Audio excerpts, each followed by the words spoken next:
Chapter 5, Hitting It Off in the Worst Way Possible. Fell made good on his declaration. The next day, he dragged me right out to the Aremedge to go giant crabbing.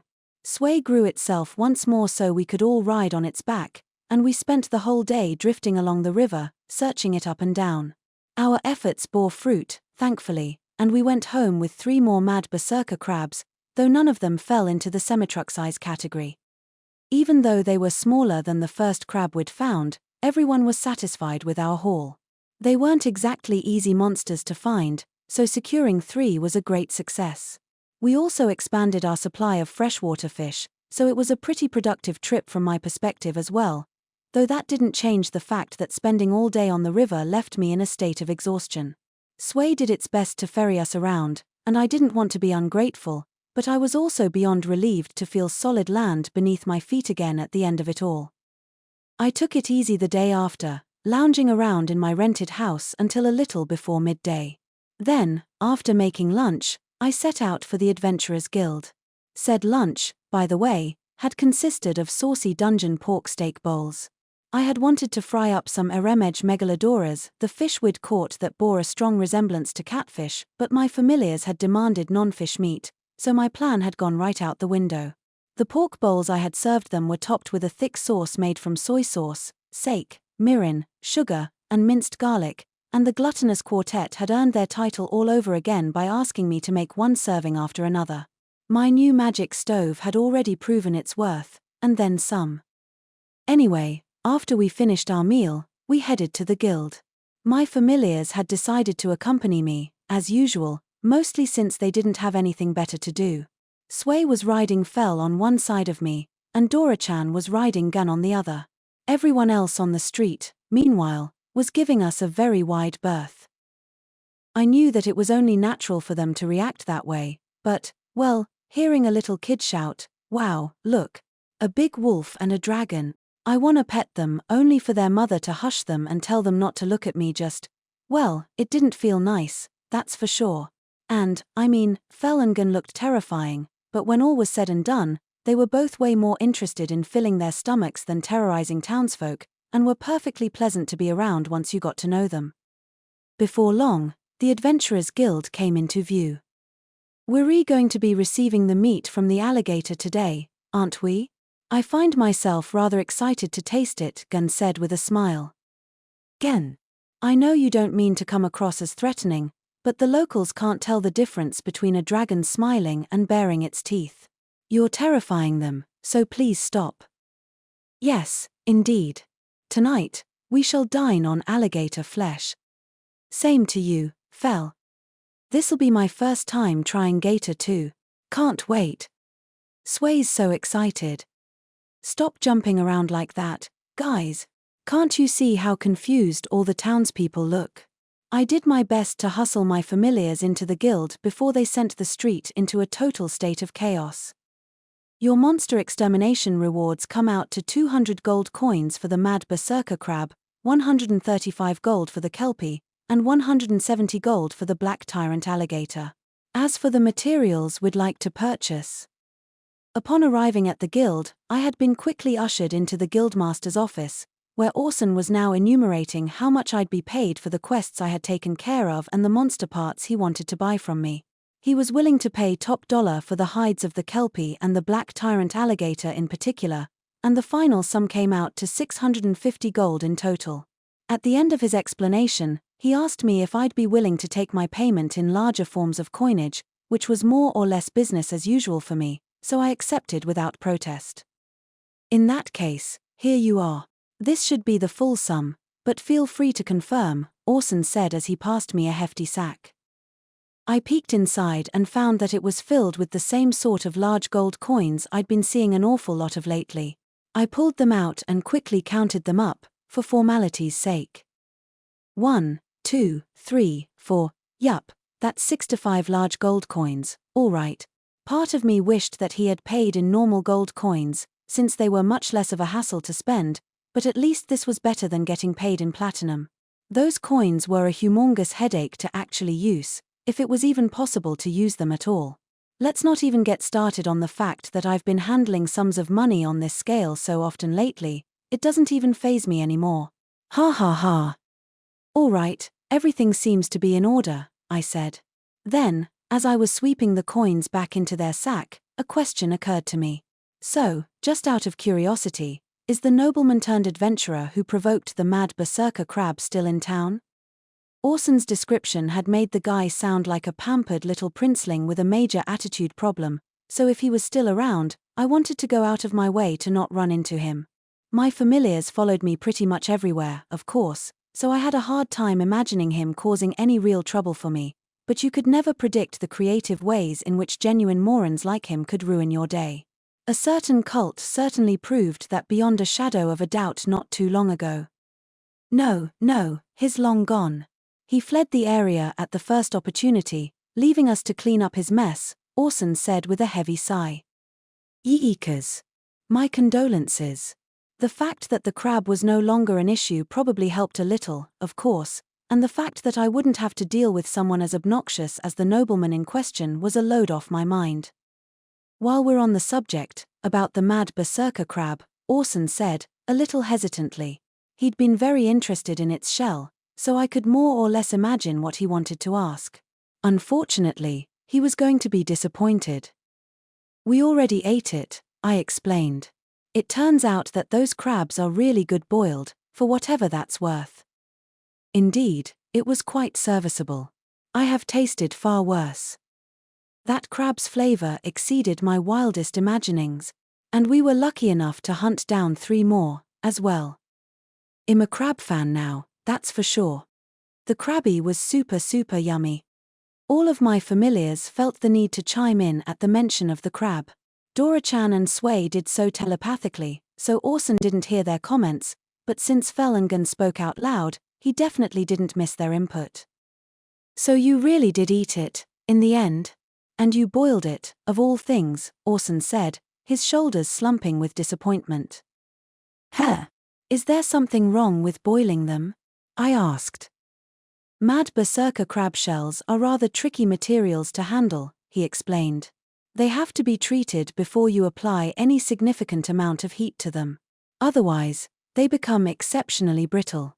I've never heard of anyone deciding to eat one instead of selling it, which is no surprise, considering how valuable their shells are. I hate to say it, but it's a little too late to boil that crab. And, heating their shells makes them brittle? I'd been wondering why the supposedly rock-hard shell had been so easy for me to break through. Does he really have to be that upset about it, though? There are plenty of other adventurers around, so I'm sure somebody'll bring another crab in eventually. Just then, Orson's face lit up as he seemed to realize something. Wait a moment. Did I hear that right? You caught another 3 mad berserker crabs? Yeah, I said. We did, but that doesn't mean. Please, allow us to take them off your hands. I glanced over at my familiars. That is, needless to say, out of the question. Quite. We caught those crabs to eat, and that's final. Fellengen shot the idea down in an instant, and Orson's shoulders slumped all over again. Our perspectives just weren't lining up. He saw the crabs as priceless resources, and we saw them as ingredients. I did my best to keep up a strained smile as I bid Orson farewell, then made for the guild's storehouse, where I was given the black tyrant alligator's meat and a portion of its hide. With that, our business at the guild was complete, as was the day's itinerary in general, for that matter. I guess we could peek into a few shops while we're in town? I suggested. Oh, hell yeah, Dora-chan exclaimed. And if we see any good-looking food stalls, we've got to try 'em out. Yes, I would not be opposed to this plan. We do manage to find worthwhile meat at those stalls from time to time. Oh, you do? I'd love to give them a try myself, in that case. Sway wants meat too. Before I knew it, do some window shopping had turned into go on a food stall tour. Hey, I guess that works. We headed for the door as we chatted telepathically, but just before I could leave the guild. Wait, is that you, Mukouda? Someone called my name. I turned to look, and found a whole party of familiar faces behind me. Oh, what are you guys doing here? I said. There stood Gadino, equipped with his trusty bastard sword, Gideon, still as handsome as a Hollywood-tier celebrity, Sigvard, a warhammer-wielding dwarf, and Theodora, an incredibly beautiful elf with golden hair and strikingly green eyes. I had stumbled my way into a surprise reunion with Ark, the adventuring party I'd met in Aveling's dungeon. I heard the rumors about you getting a dragon as your familiar, but I gotta say, I never imagined they were actually true, Gadino said with a somewhat faraway look in his eyes as he took in my party. I know it's a shock, but it would be a lot easier for both of us if you just accept that this is reality and move along. Not to mention, Gideon started, but then he paused, glanced around the room, and leaned in to whisper into my ear. That's an ancient dragon, isn't it? Well, I mean, yeah, I admitted. Apparently, Gideon was one of those people who could just tell that old man Gan was something special. He and the rest of his party were A-ranked adventurers, to be fair, so it made sense that they'd be used to picking up on that sort of thing. If it were anyone else, I literally wouldn't believe it, Sigvard commented. Excuse me, what's that supposed to mean? Why am I some sort of exception in your mind, Sigvard? Stop that. And stop nodding in agreement, Theodora. Oh, right. You guys all remember the time we ran into Ark, don't you? I said to my familiars, doing my best to change the subject. Indeed, Fel said. I do recall meeting them in a dungeon. Yeah, that was it. I remember M2. Dora-chan added.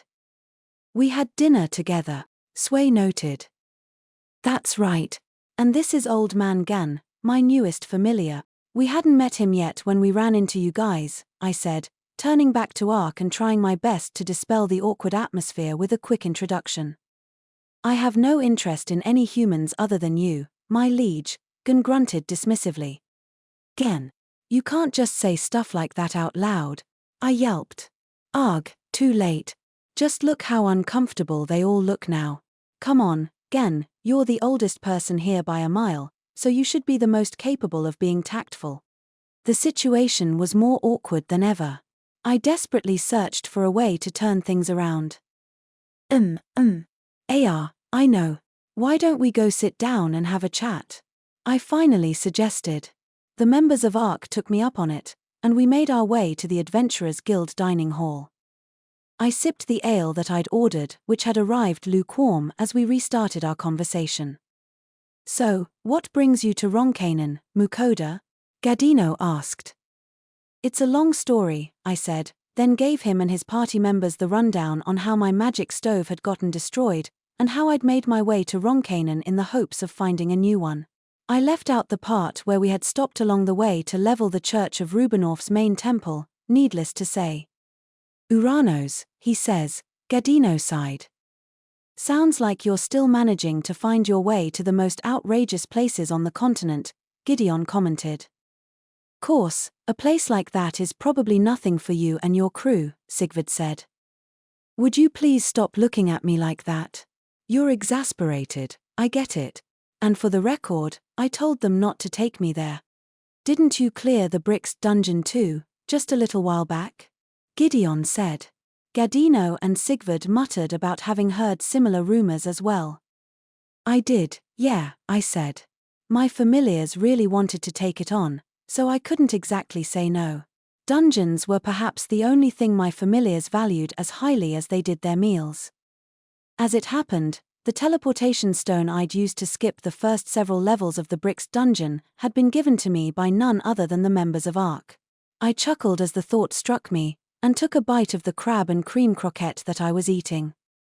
I'd brought said croquette out on Fel's request. When I had ordered the ales, he'd telepathically demanded that I bring something out for him too. I had gone with the croquettes because I had wanted to avoid bringing out anything too aromatic in the middle of the Adventurers Guild, and they were the least fragrant dish out of all the meals I had stocked up in my item box. Still, it was kind of a shame to eat them now, considering how precious they were. I was saving those, dang it. As a side note, Theodora was entirely ignoring the conversation as she happily munched away at her own croquette. The hopeful, hungry look in her eyes when I produced them had been so intense and her stare so persistent that I just couldn't bring myself to ignore her. But anyway, I was more interested in hearing about how Gadino et al. Had been lately than I was in recounting my own stories. How did you guys end up in these parts? I asked. We're here on escort duty, Gadino explained. It seemed that Ark had continued exploring the Arveiling dungeon for some time after we said our goodbyes. Then, just when they'd accomplished enough to start feeling the urge to move on to another town, a merchant they were acquainted with had hired them to escort him to Ronkainen. Are you planning on sticking around here for a while? I asked. If only, Gadino grumbled with a scowl, which didn't really tell me much. Dealing with water monsters isn't exactly in our wheelhouse, Gideon explained in his place. Oh, right. All the adventurers here work around the Aremege, so that would be a problem. It's not like we couldn't handle the monsters round here in a pinch, but this town's not exactly known for being the safest place either, Sigvard added as he glanced at Theodora, who was still happily savoring her croquette. That slight gesture made it pretty easy to imagine what he was getting at. Theodora was old enough to have grandkids, sure, but she looked like a lovely young elf in the prime of her life. If public order was as poorly maintained in this town as people claimed, it wasn't hard to imagine that her looks alone could wind up drawing trouble to her if they stuck around for too long. I guess you'll be moving on to another town soon, then? I asked. We're thinking about it, Gadino said, but we haven't settled on a destination just yet. We thought about heading to the capital or Dolan, but we've spent enough time in both of those towns to know 'em front and back. Would be nice to go somewhere a little more fresh, Sigvard added. No kidding. Can't even count how many times we've been to those cities, Gideon sighed. All three of them looked a little pensive, but a moment later, Gideon's face lit up. Oh, of course. Just for reference, where are you headed next, Mukouda? He asked. I've already done everything I needed to here, so I was thinking about heading home the day after tomorrow, or thereabouts, I said.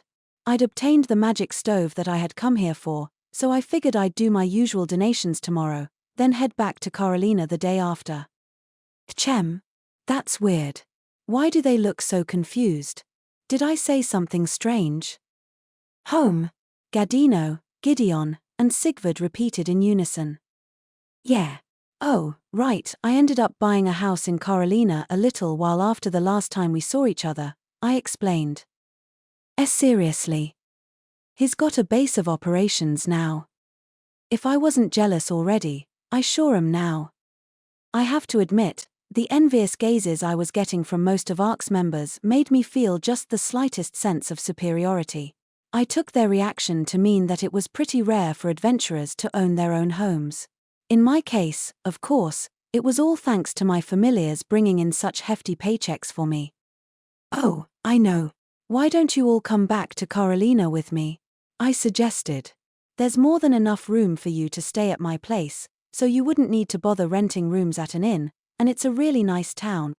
Having a high-ranking party of adventurers like ARC around would be a boon for both Carolina's Adventurers Guild and Carolina itself. The guild and its guildmaster had helped me out time and time again, so I figured that inviting ARC back with me would be a good way to pay Willem back a little. Carolina, said Gadino. Come to think of it, we've always passed straight through that place. Never took the time to see the sights. That's true, now that you mention it, Gideon agreed. Yeah, maybe we should go to Carolina. I mean, why not? Let's do it. Never hurts to have Mukouda around, after all, Sigvard said, pumping his fists in agreement. Theodora nodded vigorously as well, for some reason. I was actually a little surprised to realize that she'd been listening to us after all. You two have no shame when it comes to chasing your desires, do you? Gadino commented. Tell me about it, Gideon added. Everyone knows you're after Mukouda's booze, Sigvard, and Theodora's aiming for his cooking. Figured me out, have you? Sigvard said with a chuckle. I admit it, the drinks he treated me to back then have been on my mind ever since. Now that was the good stuff, he added as he crossed his arms and closed his eyes, basking in the memory of the alcohol I'd shared with him. Nothing is better than good food, Theodora said, which marked the first time I'd actually heard her say a proper sentence at a reasonable volume. Yeah, those two really are slaves to their desires, I thought as I cracked a smile. It wasn't like treating them to a drink and a meal or two would be too much trouble for me, so I was prepared to indulge them a little. Just as the adventurers of Ark and I were getting started on working out the details, though. What exactly gave you the idea that you would be returning home? We have other business to attend to first, Fell said. Heh. What's that supposed to mean? I asked. He meant precisely what he said, my liege, said Gunn. Though of course, Fell had to explain the situation to me as well. What situation? What are you two talking about? Rather than returning home, our next destination will be a dungeon. I spent a couple seconds just gaping at Fell. What? Wait, since when? This is the first I'm hearing about it. I was all ready to go straight home. Hold on a second, Mukouda, what's this all about? Gadino asked. He and his party seemed bewildered by the sudden turn that our conversation had just taken, and I was right there with them. Nobody had told me anything about a dungeon being part of our travel plans. Woohoo, it's finally time. It's supposed to be a totally untouched dungeon too, right? I am so hyped up for this, Dora-chan said. Dungeon time, Swale beat the whole thing, Sway sang gleefully to itself. They were both in the know, it seemed, and were more than a little excited about this. Chem. Wait a second. A totally untouched dungeon. I paused for a moment as Dora-chan's words sank in. Oh God, that's right. Heh. I see your memory has been jogged, Fell said. We were told of an untouched dungeon in this vicinity back in that town we traveled to during our previous trip. You could hardly expect us to forget a tidbit of information that compelling, now could you? Maybe not, but I sure did, dang it all. It had happened all the way back when I was doing my donation tour in Brixst, and visited the Church of Vahane, the god of war.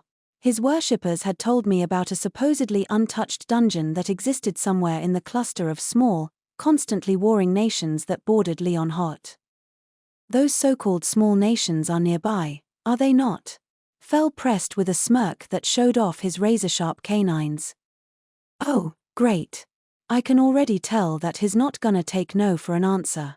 Gunn was clearly on board with the plan too, and Dora-chan and Sway were already beside themselves with excitement, so there was no way I could expect any backup from them.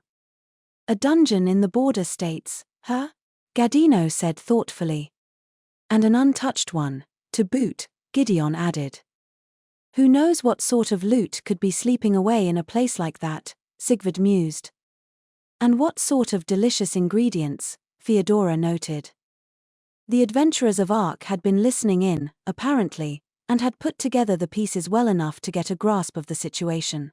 It seemed to have lit a fire in their adventurous spirits as well, or whatever Theodora's equivalent of that was, and their eyes were now practically sparkling with excitement. I suppose you all have some familiarity with the appeal of such things? Fell said in a more than slightly condescending tone. You'd better believe it. What could be better than an untouched dungeon? Gadino replied. Gideon, Sigvard, and Theodora quickly agreed. Then what say you to coming along with us? Can we? Seriously? They are your friends, are they not? Fell asked, glancing over at me. That being the case, I have no objections. Then we'd love to. Absolutely. Gadino immediately agreed. Be warned, however, not even I have set foot within the dungeon we journey to. You will need to tread carefully, or else pay the price, Fell cautioned. We wouldn't have it any other way, Gadino replied. Ha. Then we have much to look forward to. Ha, no kidding. No, stop. Cut that out. This is the worst thing you guys could possibly hit it off over, and couldn't you give this at least a little thought before you sign your whole party up for it? For reasons that still baffled me, the adventurers of Ark had signed up to explore a dungeon with us, leaving me to sigh in exasperated despair. Honestly, how do things always end up turning out this way? I wondered as we made our way back to the house we'd rented with Ark in tow. Everyone except for me was having the time of their lives, by all appearances. Gedino and his crew had found a kindred spirit in Fel, and before long even Gen, the dragon who'd insisted he had no interest in their kind, was chatting away with them. Making even less sense was the fact that Dora-chan and Sway, who couldn't even communicate with the members of ARC, seemed to be forming an immediate friendship with them as well. Their shared interest in dungeons was apparently powerful enough to overcome any barrier. Actually, wait, when did we even decide that their whole party would be staying at our place? Fel had informed them that our business was finished and that we'd be departing at once, then casually told them to follow us, and just like that, it was set in stone. Sending them away at that point would have felt way too awkward, considering how enthusiastic they were at the prospect of crawling the dungeon with us. Theodora had even started outright pumping her fists in excitement when the subject had come up at the Adventurers Guild, though I was pretty certain she was still just looking forward to the food. Anyway, I had offered to let them stay at my house in Carolina, but I definitely didn't remember saying anything about letting them stay at the place I'd rented in Ronkainen. Seriously, how do things keep turning out this way? Haven't we been through enough dungeons lately? First there was the one in Dolan, then Arvaling, then the meat dungeon, and then Bricks. And we cleared every one of them all the way down to the bottom floor. That should be enough dungeoneering to satisfy anyone, but here we are, plunging right back into a new one. And of course, everyone except for me was as excited as could be at the prospect. It was enough to make me want to throw my hands in the air and stop caring entirely. For crying out loud. They're all set to turn this into a straight-up party, I swear, I grumbled to myself. I was in the kitchen, getting ready to cook up some alligator meat for dinner. The moment we arrived at home, Fel had said, "Now then, it is time for our meal." An occasion such as this calls for alligator meat, as if he hadn't already been talking about having me cook the alligator all day long. He had also gone into condescending mode again and told the members of ARC that he would allow them to join us for dinner. Thankfully, Gedino and Gideon were apparently pretty good-natured and had played along by thanking him in spite of his posturing. Sigvard had done the same with a grin that looked rather mismatched with his stern features, while Theodora had literally jumped for joy. Old Man Gan had told the members of ARC that they should make sure that you are thoroughly prepared, and partake of my liege's cooking with caution, which struck me as pretty silly, considering how eagerly he'd gorged himself the first time I had fed him. Dora-chan and Sway, at least, were busy speculating about what alligator meat would taste like and talking about how excited they were to try it, which put a smile on my face. In any case, I was going to have to make dinner sooner or later, so I ended up making a beeline to the kitchen the moment I found an opening. The fact that doing so also meant I wouldn't have to be part of the conversation while everyone else got worked up about how much they loved dungeons was also a factor, I'll admit. Seriously, what do they see in those places? I just didn't get it. Sure, the payoff for a trek into a dungeon could be immense if you hit the jackpot, but I just couldn't comprehend the mindset that drove people to shoulder the immense risk of setting foot in a place like that. I guess now's not the time to speculate about that sort of thing, though. I've got an order of gator meat to fulfill. First things first, I had to figure out how the black tyrant alligator meat actually tasted. I had no clue what it would be like this time around. I'd heard people say that gator meat tasted a lot like chicken, but I'd never tried it for myself. I lightly seasoned a piece of the meat with salt and pepper, then cooked it up just like that. I'd eaten plenty of snakes by that point, not to mention even weirder creatures, many of which were monsters that didn't even exist in any form in my old world, so I felt no hesitation about taking a bite of gator flesh. Let's see how it tastes. Yeah, this does taste a bit like poultry, I muttered to myself. It sort of reminds me of whitefish too, actually. It's got a nice, subtle flavor that doesn't overwhelm you, and it's not gamey at all. Seeing as the members of ARC would be dining with us, I figured that this would be a good night to go with an old standby. That inevitably led me to conclude that I should make carrage. The members of ARC had loved the dish when I served it to them the last time we met, and I knew all too well how much my familiars adored it. As for what sort of seasonings I'd use, I had a feeling that the gator meat would work best with a simple soy sauce-based marinade. That didn't mean that I was planning on keeping it too simple, though I was also going to provide a bunch of toppings like mayo, lemon juice, shikimi pepper, and maybe a green onion sauce as well. That way we wouldn't be lacking in variety. I wanted to make at least one other dish as well, and decided to go with a somewhat safe choice, a simple sauté. Considering how mild the meat's flavor was, I figured a nice, rich cream sauce would work really well with it, and decided to throw some mushrooms into the sauce for good measure. With the menu for tonight's dinner decided, my next step was to do some shopping in my online supermarket. Let's see. I'll need this, and these, and, all right, that should do it. My preparations were all complete, and I decided to start by getting to work on the carrage. I sliced the alligator meat into chunks, then got them marinating in the same soy-based mixture I habitually used.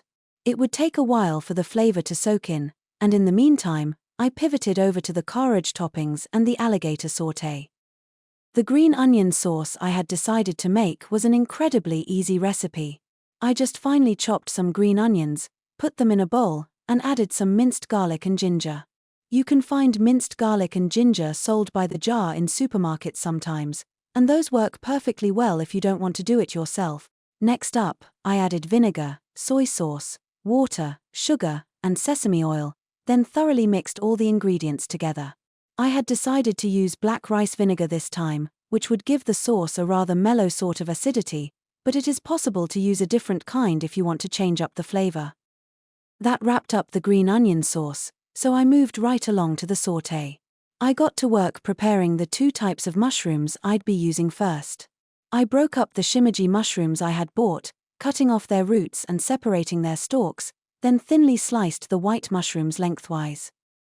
Once the mushrooms were prepped, I cut the alligator meat into pieces roughly the size of my palm, scored them with a knife, lightly seasoned them with salt and pepper, dredged them in flour, and started cooking them in an oiled frying pan, flipping them partway through.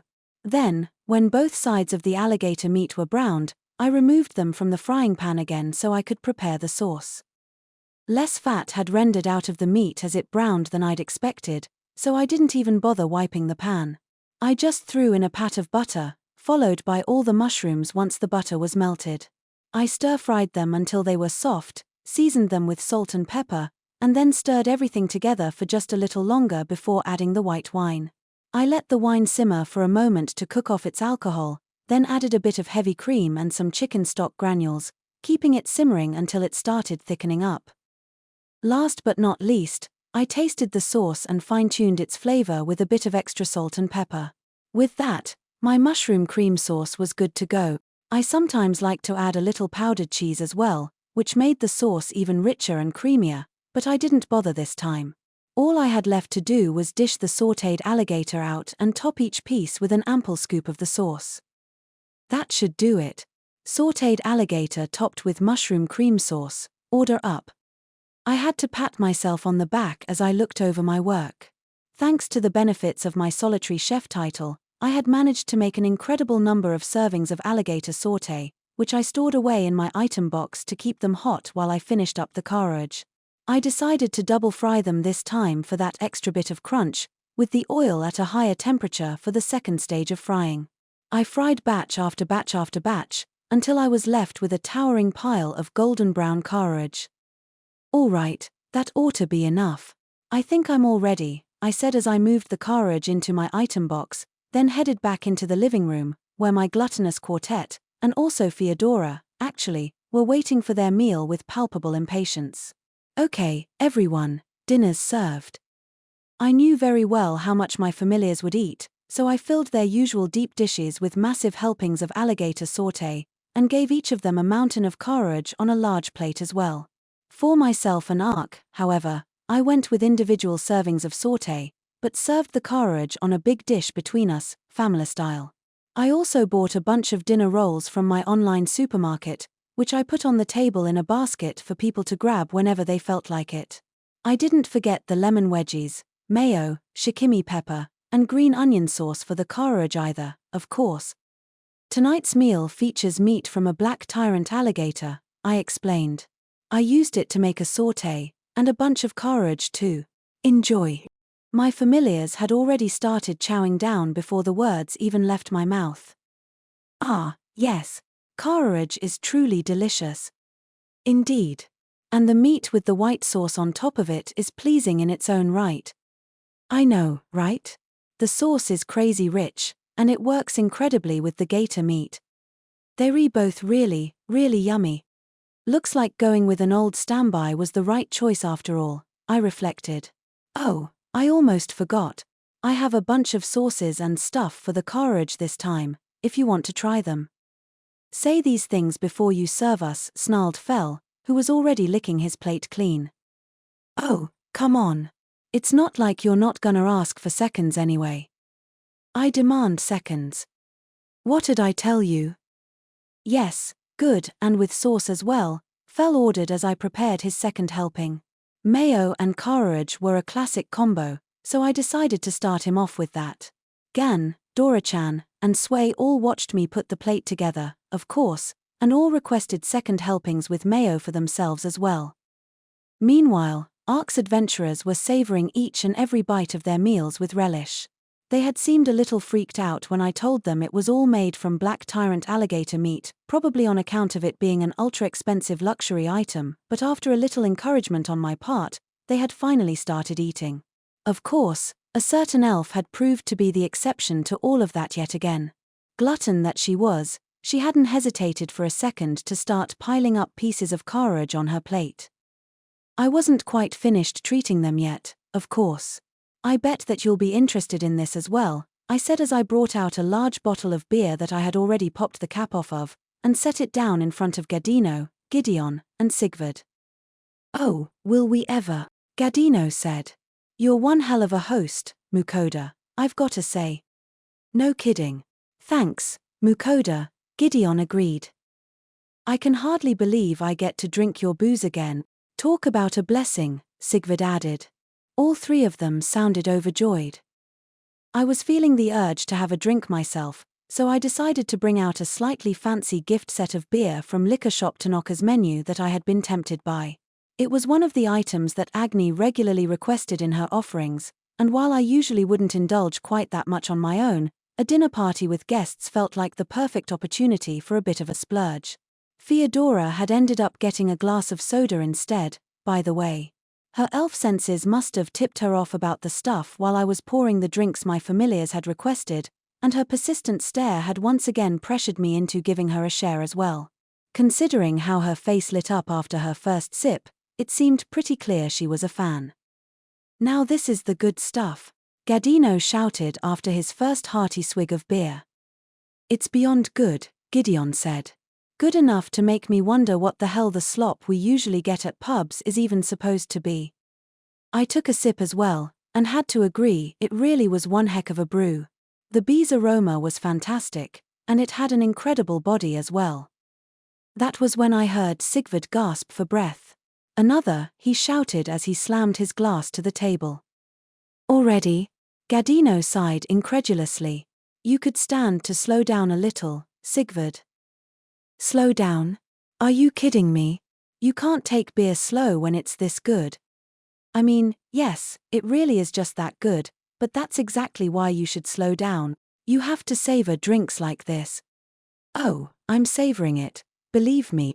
Just in the dwarven way, we guzzle our drinks down by the tankard, and savor every last drop while we do it. It's fine, it's fine. We have plenty. Here, I said, refilling Sigvard's glass. Oh ho. Thank you kindly, Mukouda, Sigvard said, then chugged his second glass down just as quickly as he'd finished off the first. Meanwhile, I glanced toward the center of the table.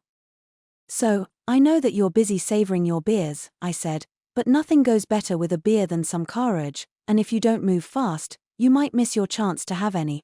Gadino, Gideon, and Sigvard finally turned their attention to the carriage pile as well, only to find that it had already been reduced to less than half of its former glory.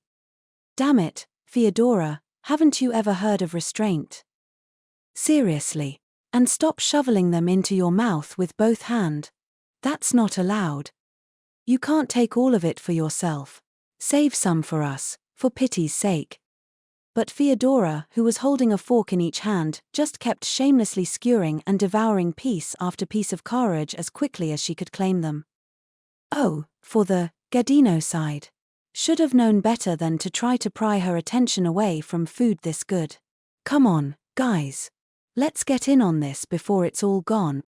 There was something so childlike about the way ARC's members had ended up fighting over their carriage, I couldn't help but let out a chuckle. Dinner tonight was becoming even rowdier than our meals usually were, and I was enjoying every moment of it.